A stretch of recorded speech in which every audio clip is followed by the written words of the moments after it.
Dana White's Contender Series. This is week number 9. We have 5 fights lined up for this Tuesday night. I'm John Kelly. Let's hear the picks. Kicking things off in the flyweight division, we have Hoffel Filio coming in as a -200 favorite. The comeback on Roybert Echeverria is +170. And we're going to start with the Filio side. You know, he has a pretty decent record on paper. He's fought solid competition, 13-2 prospect. 8 of his wins have come by submission. Has a black belt in Brazilian Jiu-Jitsu. Seems to be a decent grappler in dominant positions on the mat. Has a win over Vinicius Salvador, who fought on Contender Series earlier this season.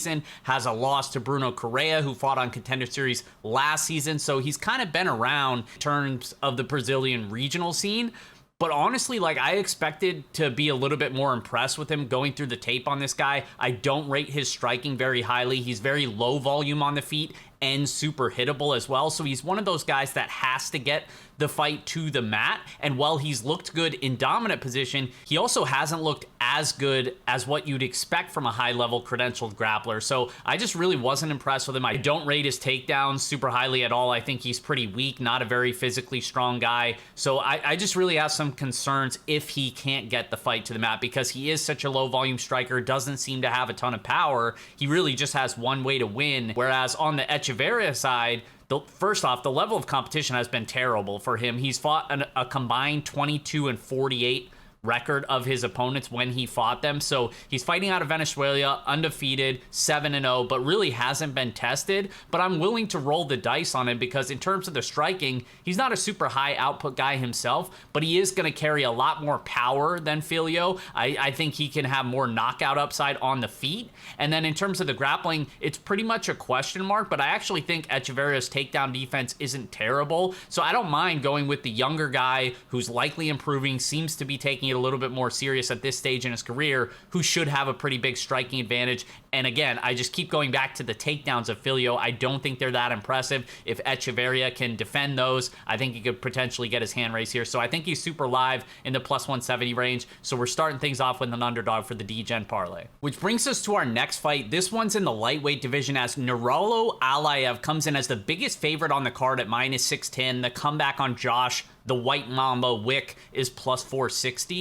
And I don't have to spend too much time here, because based on the odds, you sort of expect how this one plays out. Alaev fights out of Tajikistan. He's a young, undefeated 6-0 prospect. 5 of his 6 wins have come by decision, but he has that typical Russian grappling style. He's very smothering on top. His takedowns are solid. He times them pretty well, and he's very, very good at controlling his opponents on the mat. Not really hunting for submissions aggressively, but can control you for extended periods, and that's really the story of his career throughout the regional scene. On the Josh Wick side, this guy's been around. He's fought some notable names on the regional scene, has a win over UFC fighter Vince Morales. He's a pretty decent striker, training out of Elevation Fight Team. He should have the striking advantage here, because Alaev is pretty sloppy. He just throws like winging punches and then shoots in for a double leg for the most part. I do think Wick is the better striker, more technical, more volume, a little bit more sound defensively as well. The problem is Wick tends to get pressured easily against the fence. He could be taken down there as well, and that plays right into the game plan of Alaev here. So even though I think Wick's the better striker on the feet, I think he could win minutes on the feet, I don't think the fight's going to play out on the feet. So I expect Alaev to cut off the cage, look for his takedowns, get his grappling going, and control Wick for the majority of this fight. So we're going Alaev by decision. That's the official pick, and he's the second play for the D-Gen parlay this week. Which brings us to the heavyweight division, as Austin Lane takes on Richard Jacoby. Lane coming in as a -165 favorite. A little bit of love on the Jacoby side. He's on the comeback at +140. And this one's a fun matchup, because on one hand, you have Austin Lane, who previously fought on Contender Series back in 2018. He was knocked out by Greg Hardy in that fight, which was kind of brutal. He's been knocked out 3 times in his career, and that's really the concern with Austin Lane, is he is hittable on the feet, he can be countered, and he's been knocked out 3 times. But outside of that, outside of the durability and the hittable issues, Austin Lane's a pretty skilled fighter. He's a former heavyweight champ over in Fury FC. He fought Juan Adams, knocked him out in the 4th round there.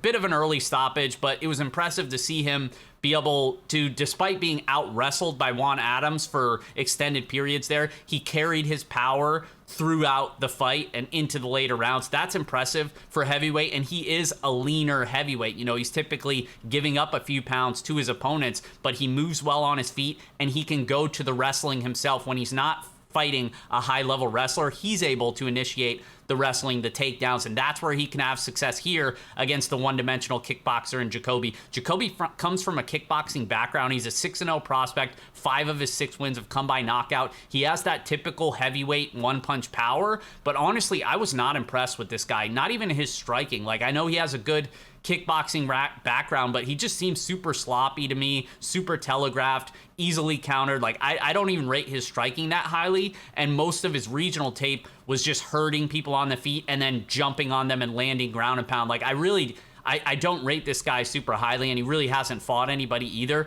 So I like the lane side. Obviously, the durability is always a concern at heavyweight, but I just think he's more skilled in pretty much every area, and I think he can land takedowns here against the kickboxer and potentially dominate him on the mat. So give me Austin Lane by knockout. That's the 3rd pick in the DGen parlay. And this is the fight that I'm actually most excited for. A lot of people probably echo that same sentiment. We have Raul Rosas Jr.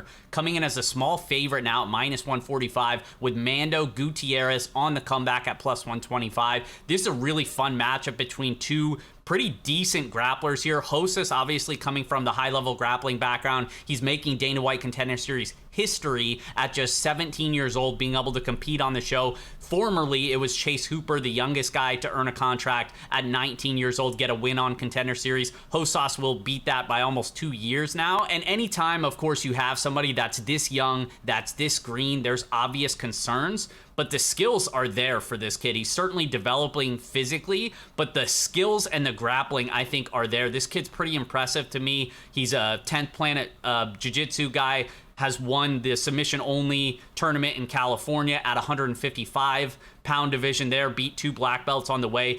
Across the regional scene, he hasn't really fought anybody, but he's cut through them exactly what you would want to see from him. I mean, really just going to his takedowns look pretty powerful. If he is put on bottom, he has really slick reversals into submission attempts that have been very impressive as well. And again, the level of competition has been poor. You want to see him tested. You want to see if he's able to look this good against higher level competition. But I think that he could potentially pass that test. This kid seems to check pretty much all the boxes. He's very explosive early, goes to his strengths. You know, he goes to the takedowns, goes to his submission. If this kid has your back, you are in trouble, and there's probably not much time left. That's how good he is on the mat. Now, on the Gutierrez side, this is a prospect that I like as well. He's a 7-1 fighter, formerly fought over in LFA. 6 of his 7 wins have come by submission. His only professional loss came against my guy, Mo Miller, who fought on Contender Series last season, and that was a good fight. You know, Mo Miller dropped him early in that fight, and that's something I want to talk about is Gutierrez is actually a little bit chinny. Mo Miller dropped him in that fight. He has good recoverability,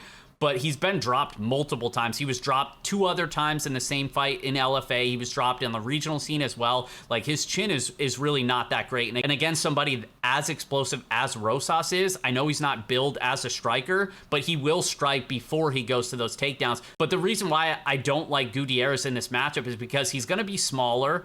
Rosas previously competed at 155 in grappling-only tournaments, 145 earlier on the regional scene. He's going to be 3 inches taller as well. So where Gutierrez, you'd think maybe he has like a strength advantage being the older, more developed fighter physically. I really don't know if it's going to be there in terms of the grappling. And a lot of times this guy gets put on his back. He gets controlled. He does have some slick submission attempts off his back. But against who I think is a better grappler, I think he's in trouble there. So because I expect this to play out with a lot of grappling, a lot of scrambles on the mat, I'm going to go with the better grappler who I think is Raul Rosas, and I think he gets the job done and earns the contract, becomes the youngest fighter. It's probably a developmental contract because that's what Dana likes to do for these young guys, but either way, I think he's going to break the record, be the youngest fighter. He's the pick for the DGen parlay, and I actually think he's playable in the -150 range. Which brings us to our main event in the middleweight division as Bruno Ferreira takes on Leon Aleo, and current odds have Ferreira -240 favorite with Aleo on the comeback at +200.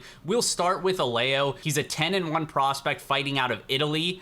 After taking his first career loss back in 2018, he took 3 years off from the sport. And I'm not really sure whether that was injury or whether he was rethinking things or whatever, but comes back, basically gets fed a tomato can, a 6-11 guy that he knocks out instantly, and then he knocks out James Webb over in Cage Warriors. So we haven't really seen a ton of him. Those were the only 2 fights since 2018, but he seems to have power. You know, most of his wins have come by knockout, some heavy leg kicks as well, but I have some concerns with his striking. Like, outside of his power, he's pretty hittable on the feet. He throws these looping hook shots. I think he could be countered, gets a little bit reckless in the pocket, and his takedown defense is not that great either. I think this guy could be taken down and taken advantage of on the mat, and Bruno Ferreira, I think, has the skill set to do that. This guy's going to be shorter, but he does have power himself, and he goes to that explosive wrestling. I think he could land takedowns here, and I think he could cut through the Italian on the mat. So give me Bruno Ferreira in the main event, minus 240, kind of a bigger price tag to pay, but I really think he takes the danger out of Aleo and takes this one to the ground where he should have a clear advantage. So Ferreira is going to close things out in the D-Gen parlay. So to recap, for the D-Gen parlay in the first fight, we're going with the dog, Roybert Echeverria. I just think he's live here, the better striker, the more explosive fighter. If he can fend off the weak takedowns of Filio, I think he's super live. So give me Echeverria in the first fight. The second fight, we're going with the biggest favorite on the card. It's a lot of chalk, but I do think skill set wise, he matches up very good with Josh Wick here, goes to the grappling, gets his takedowns. Give me Eliab by decision in the second fight. In the third fight, I think Austin Lane, former Dana White Contender Series fighter, got knocked out by Greg Hardy. I think he gets his vengeance on Tuesday night against Richard Jacoby, the one-dimensional kickboxer. I think he could implement the wrestling and dominate on the mat. So going with Lane in the third fight. In the fourth fight, we're going with the young kid, the 17-year-old Raul Rosas Jr., the high-level grappler. I think this one's going to play out on the mat, and I just think he is very, very dangerous down there. So give me him as the small favorite. And, of course, in the main event, we're going with Bruno Ferreira to close things out. I think he's just as powerful as Aleo on the feet, and I think he has a clear advantage on the mat, and we have seen him rely on his wrestling and those takedowns, and I think that's a clear advantage here. So 1 underdog, 4 favorites. Best of luck, guys. Thanks for watching, and we'll see you guys next time.